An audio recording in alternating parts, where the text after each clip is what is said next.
बादब बा मुलाजा में मफजल इमाम मलिक। लाला रामदेव पर बिहार में भी डॉक्टरों ने केस कर दिया है। हालांकि सरकार मेहरबान है और अंतर्राष्ट्रीय योग दिवस पर फिर उनकी बल्ले बल्ले हुई। हालांकि उनकी फजीहत भी कम नहीं हुई थी, लेकिन कुछ चीजें ऐसी हैं जो मन को कचोटती हैं। सरकार का रवैया भी, सरकार की बातें भी, कामकाज करने का सरकार का तरीका भी, और रामदेव को शह देने का भी जो सरकार शह दे रही है, इससे एक अजब तरह की मायूसी होती है।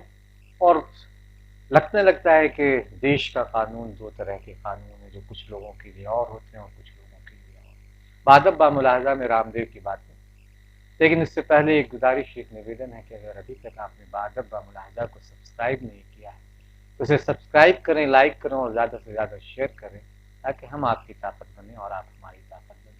साथ ही एक गुजारिश, एक निवेदन और भी है कि बादब बा मुलाहजा को जन सरोकारों की पत्रकारिता के लिए अपनी क्षमता के मुताबिक आर्थिक सहयोग करें, ताकि हम आपकी आवाज़ शिद्दत के साथ, मजबूती के साथ उठा सकें।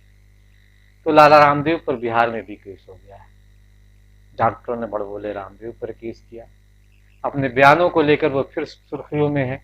कोरोना महामारी में हो रही मौतों के लिए एलोपैथ और डॉक्टरों को जिम्मेदार ठहरा कर वो डॉक्टरों के निशाने पर। डॉक्टर उन्हें माफ करने के मूड में कतई नहीं है, हालांकि सरकार उनके साथ खड़ी है।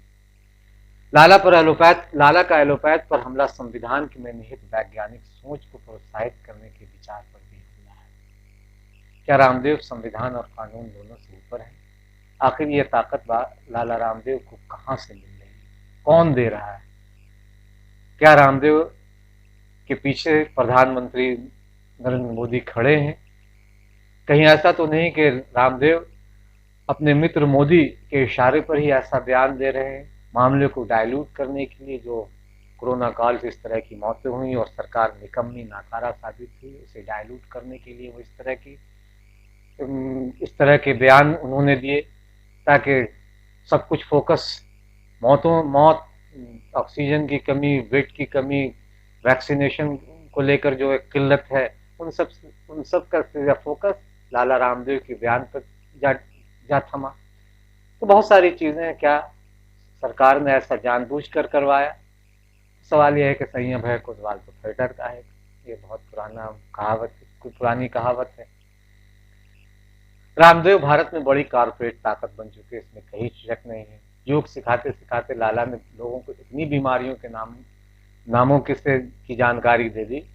अच्छे खासे लोग भी जो बीमार नहीं है, उन्हें लगने लगा कि अब वो बीमार हो गए हैं, और इसके बाद बाबा ने अपना आयुर्वेद का नुस्खा उन्हें थमा दिया उनके हाथों में। यानी एक खालिश मार्केटिंग की प्रक्रिया, पहले डराओ लोगों को और फिर उस जड़ से उन्हें निकालने के लिए अपना धंधा चमकाओ, अपना माल खपाओ। लाला ने भी यही किया। आयुर्वेद में पैर जमा, हालांकि उनके पास आयुर्वेद की कोई डिग्री नहीं है, न उनके पास न उनके चेले के पास, लेकिन आयुर्वेद में पैर जमाने बाबा ने कारपोरेट किंग बनने की ख्वाहिशें परवान चढ़ी। उन्होंने सपने देखे और सपनों को फिर जमीन पर उतारा, और रामदेव ने फेडेड जींस से लेकर चड्डी बनियान सब कुछ बाजार में बना बेचने लगे। तेल, कंघी, पाउडर, स्नो, सब कुछ।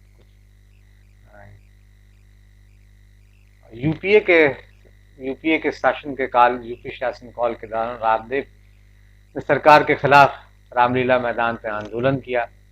गिरफ्तारी से बचने के लिए सलवार कुर्ता पहनकर भागे, फिर भी पकड़े गए। इसके बाद मीडिया में बार बार लाला ने यूपीए सरकार के भ्रष्टाचार और बढ़ती महंगाई पर का मुद्दा उठाया। 2014 के लोकसभा चुनाव में भाजपा ने पूर्ण बहुमत से चुनाव जीता और नरेंद्र मोदी प्रधानमंत्री बने। इसके बाद बारी नरेंद्र मोदी की थी। उन्होंने लाला रामदेव को हर तरह का सहयोग किया, उनके धंधे को बढ़ाने चलाने में पूरी मदद की। मोदी ने रामदेव के व्यापार के विस्तार के लिए मुफीद हालात पैदा किए और उनका धंधा फलता फूलता गया। भाजपा के पितृ संगठन यानी आरएसएस के साथ भी लाला के प्रत्यक्ष नहीं लेकिन परोक्ष संबंध काफी पहले से थे। खुदरा बाजार में विदेशी निवेश के खिलाफ दक्षिणपंथी संगठन लगातार बोलते रहे। लाला रामदेव भी इसके खिलाफ थे और स्वदेशी वगैरह के बार बार बात करते रहे, आज भी करते हैं। और रामदेव इसमें अपना भविष्य देख रहे थे। इसके बाद रामदेव ने पतंजलि उत्पादों और इसके बाद रामदेव पतंजलि से जो उत्पाद थे वो खुदरा बाजार में निपट गए। क्या मॉल, क्या छोटे दुकान, हर जगह आप पतंजलि का ये उत्पाद आज धड़ल्ले से बिकता है। लाला इसे बेच रहे हैं और रातों रात दूसरों को टक्कर दे रहे हैं। यानी रामदेव वैसे ही अपने प्रोडक्ट को लोगों तक पहुंचाने में कामयाब हुए, जैसे सियासत में मोदी और आरएसएस ने राष्ट्रवाद और देशभक्ति का व्यापार किया।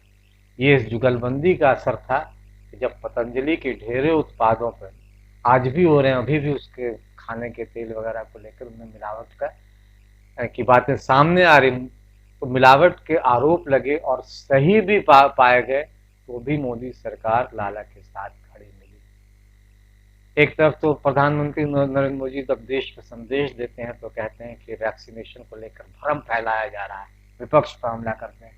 लेकिन लाला रामदेव खुलेआम डॉक्टरों को लेकर कहते हैं कि वैक्सीनेशन के बाद 1000 से ज्यादा डॉक्टरों की मौत हुई और वैक्सीनेशन पर सवाल उठा रहे हैं और अपने कथित कोरोना की जो औषधि है उसको बेचने के लिए दो मंत्रियों, केंद्रीय मंत्रियों को बुलाते हैं और कई तरह का पाखंड करते हैं, लेकिन प्रधानमंत्री इस पर एक शब्द भी नहीं बोलते। तो न नाला पर कार्रवाई हुई और न पतंजलि के उत्पादों को प्रतिबंध किया गया। और इसके बाद भी जब उन्होंने इस तरह का बयान दिया और जब गिरफ्तारी की मांग हुई तो लाला ने कहा कि किसी के बाप की मजाल है जो उन्हें गिरफ्तार कर सकते हैं। तो जाहिर है कि जो सवाल हमने शुरू में उठाया कि उन्हें कौन ताकत दे रहा है, तो सवाल अपनी जगह वाजिब भी है। तो सरकार लाला के साथ खड़ी दिखाई दे रही है। न लाला पे कोई कार्रवाई हुई, न उनके उत्पादों को पाबंदी लगी। धीरे धीरे लोग मिलावट की सच्चाई को भूल गए और मीडिया तो विज्ञापन के बोलते चल रहा है। लाला को बुलाया, अभी जब सारा कुछ चल रहा था तो सरकारी चीयर्स लीडर या बाबा के चीयर्स लीडर भी कह सकते हैं, शामिल बाजा भी कह सकते हैं, यानी जब उनको डिबेट के लिए बुलाया तो पतंजलि के उत्पाद उसको स्पॉन्सर कर रहे थे। जाहिर है कि फिर लाला से सख्त सवाल कौन पूछेगा, वो इसी तरह के सवाल पूछेगा कि आम चूस कर खाते हैं या काट कर खाते हैं, या कौन सा टॉनिक, इसी तरह के सवाल पूछे जाएंगे ना। और उस पर IMA के अध्यक्ष ने आपत्ति भी उठाई जब वो अपनी खिड़की में एक अपनी कथित दवा की को बेचने की कोशिश कर रहे थे और एक सबसे तेज भागने वाला चैनल उस पर किसी तरह की आपत्ति नहीं कर रहा था, तब डॉक्टरों ने आपत्ति जताई। तो मीडिया तो विज्ञापन के दम पर से मैनेज हो ही रहा है। जो खिलाफ गए उनकी नौकरी चली गई, कईयों की नौकरी। इस लिहाज से मोदी और रामदेव में एक अद्भुत समानता और है। कुछ इधर उधर की होने पर जहां देखते हैं कि वो फंस रहे हैं, मामला फंस रहा है, तो दोनों कुछ देने के लिए चुप हो जाते हैं, कहीं दिखाई नहीं देते, न कुछ बोलते हैं, खामोश रहते हैं।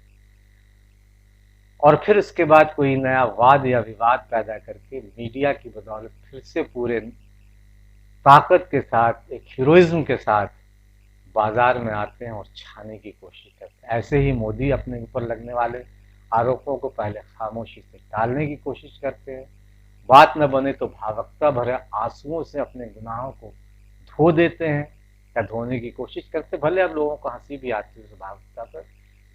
रामदेव पहले भी अपने मित्र को डिफेंड कर चुके हैं। महंगे पेट्रोल और डीजल पर यूपीए सरकार को घेरने वाले बाबा के लाला रामदेव ने मोदी सरकार में अंतर्राष्ट्रीय बाजार में सस्ते कच्चे तेल के बावजूद महंगे डीजल पेट्रोल का बचाव किया है। उन्होंने कहा कि मोदी जी को सरकार भी तो चलानी है, यानी पहले वाले लोगों को सरकार नहीं चलानी थी। मनमोहन सिंह को सरकार कहाँ चला रहे थे, वो देश थोड़ी चला रहे थे। अब ये थोड़ी है कि लोग ये क्या अडानी अंबानी को कौन चला रहा है, हम तमाम लोग जानते हैं। तो सरकार चलाने के लिए पैसा चाहिए, ये लाला रामदेव कहते हैं। और ये सबसे ज़्यादा पेट्रोलियम से आता है। कहने का मतलब ये है कि जब मोदी मुश्किल में होते हैं तो लाला मदद करने के लिए उनके आगे आते हैं। रामदेव ने एलोपैथ पर हमला करके आधुनिक पद्धति और डॉक्टरों को मौतों के लिए जिम्मेदार बताया। यानी अगर दवाइयाँ मिल जाती, ऑक्सीजन मिल जाते, वेंटिलेटर मिल जाते, तो भी मरीजों को नहीं बचाया जा सकता था। इस नरेशन का असर भी होता दिख रहा है। अस्पतालों में हलकान हुआ, खासकर मोदी समर्थक मध्य वर्ग लाला रामदेव की इस बात में भरोसा करता दिखने लगा है। कोविड के बाद समस्याओं के लिए अब वह भी एलोपैथ को कोस रहा है। तो क्या सचमुच ऐसा हो रहा है? और अगर वैक्सीनेशन को लेकर लाला सवाल उठा रहे हैं तो क्या उन पर सरकार को कार्रवाई नहीं करनी चाहिए? ये बड़ा सवाल